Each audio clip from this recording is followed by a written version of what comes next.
आसोलफ्रालायबा बेयावलाय मा सेमिनार जगासिनोब्रा र'लै एसे थांना नायनि आं मा खालामगासिनोलै बिसोरलाय।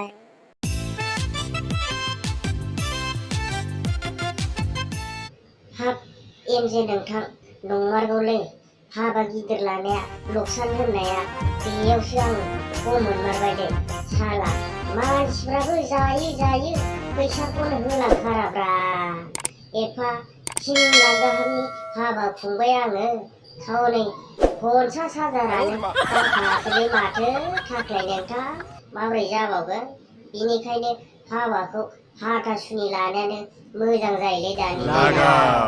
हाब एक्सट्रा बाहाय बिनिखायनोथ' आङो बे गुवाहाटि महामाया मन्दिराव सोदै लांखोमानानै हाबा जादोंब्रा एसे खम खरसाव गनायनि। बे दानि मानसिफ्रा जागौ खारगौ बेसेबां थांदों मुलानो फैफिनालै। थाख्लाय नोंथांमोन मा लिलि लाला बोज्लानाय माबा हिसाब खालामबाय थाखोब्रा नोंसोरलाय ना बे हाबानि जोथोबनि दानफोरखौसो सोर होदों सोर होआखै हिसाब खालामदों नामाब्रा।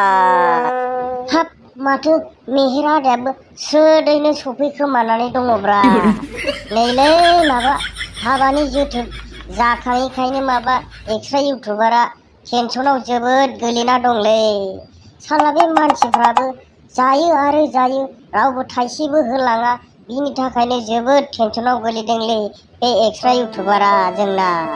साला बे जोथोबनि फैसाजों एक्सट्रा इउटुबारा जोंना साब धालाय गंसे लुबावनो सानदोंमोन साला सेस जाबाय जाखाङैखायनो दायो मा खालामबावनांगौब्रा मेहेर आदा। आदसा एमजे बाहाय सोर गरसेबो होलाङाखै बेखौ गोसोआव दं नामा? मोनसे आइडिया खालामनांसिगोन एक्सट्रा इउटुबार नोङो एसे फरायनानै होलाय सोर होलांथाराखै बेखौ साला बिना लाफिनजोबनांगौ जोङो।